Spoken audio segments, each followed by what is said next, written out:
اور ارے یہ بہت عمدہ. وہ شائستہ زیدی ہماری کہنے لگی, میں نے کہا کیا بات ہے پروفیسر کرار صاحب کی صاحبزادی, یہ کیا کہنا ہے. ان کی بڑی مہربانی, ان کی میرے اوپر بڑی عنایتیں. میں ان کے گھر کی مجلس پڑھتی ہوں, ان کے یہاں کا میلاد پڑھتی ہوں, بہت پیارے لوگ, جو بہت اچھے لوگ ہیں. تو بہرحال وہ کہنے لگی مجھ سے کہ بھائی نرجس, تم نے کہا کہ انہوں نے امام حسین علیہ السلام نے خط لکھا کہ میں اپنے معتمد خاص مسلم بن عقیل کو تمہاری طرف روانہ کر رہا ہوں. تو میں نے کہا, اس کے ساتھ میں نے کہا یہ لفظ جو معتمد خاص ہے یہ بڑی سے بڑی ڈگری کے اوپر حاوی ہے. واہ, اس سے بڑی ڈگری میں نہیں سمجھتی کہ کوئی اور ہوگی جو ڈگری امام حسین علیہ السلام نے حضرت مسلم کو عطا کی. اس سے آپ ان کی شخصیت کا اندازہ لگا لیجیے. تو شائستہ بھائی کہنے لگے ارے بھائی ہمارا ذہن تو ادھر گیا ہی نہیں, کبھی ہم نے اس طرح سوچا ہی نہیں کیا جیسے تم نے بیان کیا. کیا بات ہے, بڑا پن ہے یہ. واہ واہ واہ. 5 منٹ کے مطلب مضمون بیان کرنے میں پورے کراچی کو پتہ چل گیا. اب کتنی جگہ میرا ریکارڈنگ ہو جاتی ہے لیکن کسی کوئی مجھے فون نہیں کرتا. وجہ یہ ہو گئی ہے کہ کیا بہت زیادہ زیادتی ہو گئی ہے, یعنی ہر خاص و عام جو ہے وہ اپروچیبل ہو گیا ہے, وہ پہنچ گیا ہے, جس کی وجہ سے ہمیں جسے ہم چھلنی کہیں گے نا کہ چھالنا مشکل ہو رہا ہے کہ کون عالم ہے کون. کیونکہ میں سب دور حاضر میں دیکھا ہوں, چاہے وہ مرد حضرات پڑھنے والے ہو یا خواتین ہماری ہوں, بڑا مشکل ہو گیا ہے کسی کو آئیڈینٹیفائی کرنا کہ بھئی یہ علمیت رکھتے ہیں اور یہ علمیت نہیں رکھتے. کیونکہ اب آج علم کا معیار جاو حشم ہے. آپ جتنا زیادہ ٹولہ اپنے ساتھ لے کے چل رہے ہیں, بڑی گاڑی میں جا رہے ہیں, تو آپ عالم ہیں. یہ بہت افسوس کی بات. مطلب آپ میرے اس چھوٹے سے دفتر میں جس سادگی سے آئی ہیں, میں واقعتاً آپ دل کی بات بتا رہا ہوں, میں قربان. اس لیے کہ ایک عالم کی پہچان یہی ہے, ایک عالمہ کی پہچان یہی ہے کہ اس کے اندر انکساری, سر جھکا ہوا ہوتا تھا. ہمارے لیے اپروچیبل تھے ترابی صاحب, ہمارے لیے اپروچیبل تھے علامہ طالب جوہری صاحب. ہر خاص و عام ملاقات کر سکتا ہے, بیٹھ سکتا ہے, بات کر سکتا ہے. کبھی انہوں نے باؤنڈریز کریٹ نہیں کری تھی. آج کے علماء کرام جو ہیں وہ کچھ ان ٹچ پرسنالٹیز بن گئے ہیں اور اپنے خلاف کوئی تنقید بھی برداشت نہیں کر رہے ہیں. ایسا کبھی ہوا کہ بہت تنقید ہوئی آپ پر اور پھر ایسا واقعہ ہو گیا ہو تو اس کو ٹیکل کیسے کیا پھر؟ نہیں ایسا کوئی کبھی کسی نے نہیں. ایک دو مطلب ذاکراؤں نہیں کچھ کبھی تو, لیکن اصل میں میری ایک عادت ہے کہ میں کتاب لے کے چلتی ہوں ساتھ میں. صحیح ہے. تو انہوں نے کہا کہ آپ نے یہ کہہ دیا کہ حضرت زینب عام سے لباس میں تھی وہاں ابن رات کے دربار میں. میں نے کہا یہ نقن صاحب کی کتاب رکھی ہے, یہ جو میں لکھی ہوئی یہ آپ دیکھیں. تو اس سے بس مطلب اب آپ چاہیں تو نقن صاحب کو نگیٹ کر لیں, میں ان کو مستند.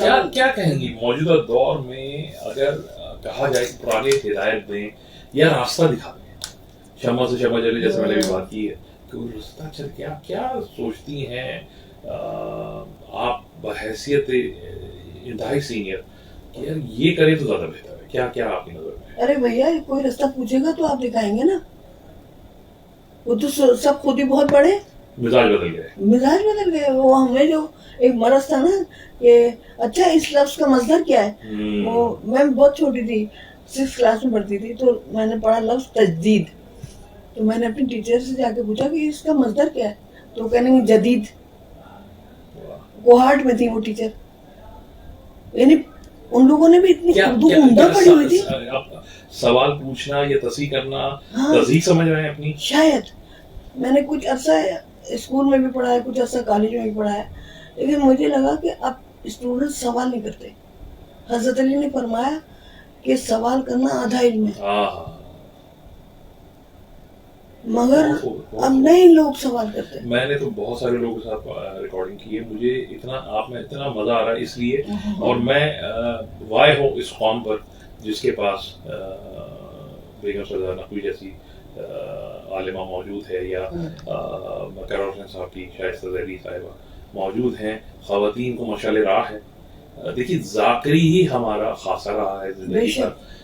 علماء کا کام فقہ اور دین سمجھانا تھا. ذاکری کا پرچار کربلا تھا لیکن اوتھینٹک انداز میں. اوتھینٹک بالکل. کتابیں جو ہے آپ لوگوں نے جو علم لے کے چلی ہیں وہ بہت بلند ہے. وہ نظر آ رہا ہے کچھ یا یہ دور بھی ختم ہو جائے گا؟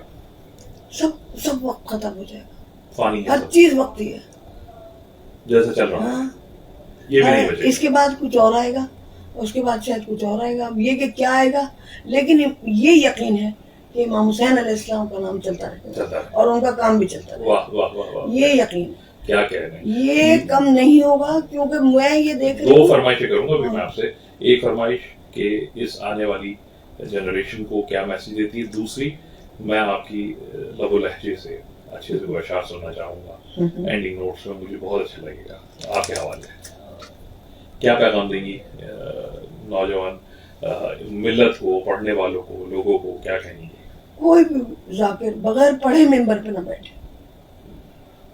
بنیادی بات یہ ہے کہ کوئی بھی جو بھی پڑھنے والا ہے وہ تھوڑا سا کہتے ہیں نا وہ ایک کاتا اور لے دوڑے. ارے بھائی وہ نہیں کرو, یہ بہت بڑی جگہ ہے اور سب کو اس کا اجر ملے گا. جو جتنا محنت کر کے بیٹھے گا یہ محنت کی جگہ ہے, محنت پہ جانے گا. یہ سیڑھی ایسی نہیں ہے کہ تم ایسے ہی کود کے بیٹھ جاؤ, نہیں. قرآن و حدیث, ہاں, اور نہج البلاغہ اور انیس. نہج البلاغہ ضرور پڑھ لو, اور پڑھنے کا اچھا, اب نہج البلاغہ کے بھی پڑھنے کا معاملہ میں تمہیں بتاؤں. یہ نہج البلاغہ بھی عام آدمی نہیں پڑھ سکتا. جیسے قرآن جو ہے وہ ہر آدمی کے اوپر معنی نہیں کھولتا جب تک کہ وہ آدمی اپنے نفس کو پاک نہ کر لے. وہ تو پہلے کہتا ہے نا الف لام میم ذالک الکتاب لا ریب فیہ ھدی للمتقین, متقین کے لیے ہدایت. اپنا کردار بھی تو پاک کرنا پڑے گا, اپنا قلب بھی تو صاف کرنا پڑے گا. جو قلب صاف نہیں کرے گا اس میں نہیں آئے گا. اچھا ایک بات, اور دوسری بات یہ کہ دھیان دینا پڑے گا. وہ اکبر بادشاہ کھڑا تھا بیربل کے ساتھ, عورتیں جو تھیں وہ پانی بھر کے لے جا رہی تھیں, جیسا ہم مطلب اکثر حکایتوں میں بتایا جاتا ہے کہ وہ گھڑے پہ گھڑا رکھا ہے سر پہ اور لے جا رہے ہیں, گپے لگاتے ہوئے جا رہی ہیں. تو وہ کہنے لگا کہ یہ کیسی عورتیں ہیں, گھڑے پہ گھڑا رکھا ہے اور ایک بغل میں بھی دبا ہوا ہے گھڑا, پس تو بلند بھی طے کر رہی ہے, گپ شپ بھی کر رہی ہیں, مگر پانی نہیں چھلک رہا. تو بیربل برابر میں کھڑا تھا, وہ کہنے لگا ہاں پانی اس لیے نہیں چھلک رہا کہ ان کا دھیان گھڑوں میں ہے. اب جس کا دھیان ادھر ہوگا, کیا کہتے ہیں, واہ واہ واہ واہ, جس کا دھیان ادھر ہوگا اس کا وہ نہیں چھلکے گا. یہ جو کمزرف لوگ ہیں نا, واہ واہ, وہ چھلک جاتے ہیں. دھیان ادھر ہونا چاہیے. میں نے دل میں ڈھیروں دعائیں دی ہیں آپ کو. کیا کہہ رہے ہیں, کیا کہہ رہے ہیں, واہ واہ واہ واہ. کوئی اشعار ہو جائے اچھے سے. مجھے لہجہ آپ کو اتنا پسند آ رہا ہے کہ میں چاہتا ہوں کہ ایک, مجھے اتنے شعر یاد نہیں رہتے. کوئی خطا سنا دیجیے. ہاں, یہ سردار نقوی صاحب کی شعر, 4 مصرے, یہ مولا علی کی شان. مشکل قدم قدم پہ ہے راہ حیات میں, اور مشکل کا سامنا ہے یہاں بات بات میں, لیکن جو بات بات میں مشکل کو حل کرے ایسا کوئی ضرور ہے اس کائنات میں. اور ایک شعر اور ان کا, مصلحت کیش اگر حق کا ولی ہو جائے پھر جو چاہے حسین ابن علی ہو جائے. کیا کہنے, 18 ذیلحج کو پڑھ رہے تھے کہ جس کی جو شان ہو ویسا ہی وسیع ملتا ہے, گر پیغمبر و محمد تو علی ملتا ہے. واہ, ایسے نہیں مل جاتا علی. واہ, میں پیغمبر و محمد بیان نہیں کر سکتا ہوں, میرے پاس الفاظ نہیں ہیں آپ کی آمد کا, آپ کے وقت کے دینے کا. اور مائل سٹون ٹائپ آف ایپیسوڈ ہے جو میں چاہوں گا کہ ذہین جو اس کو پروڈیوس کر رہی ہیں وہ اس میں تعاون جاری رکھیں اور ایسی ہی علمی شخصیت سے ہمیں ملواتے رہیں. میں اپنی طرف سے, اپنی ٹیم کی طرف سے سردار بیگم نرجس نقوی صاحبہ کا تہہ دل سے مشکور ہوں. میرے پاس الفاظ نہیں ہیں, میں مشکور ان کے آنے کا ہوں. گفتگو کا اجر بھی دیں گے انہیں. جہاں جہاں یہ دیکھا جائے گا, سنا جائے گا, یقیناً کہیں نہ کہیں تو ہدایت کے چراغ جلیں گے. انشاءاللہ آپ سے بہت جلد ملاقات ہوگی اگلے پروگرام میں.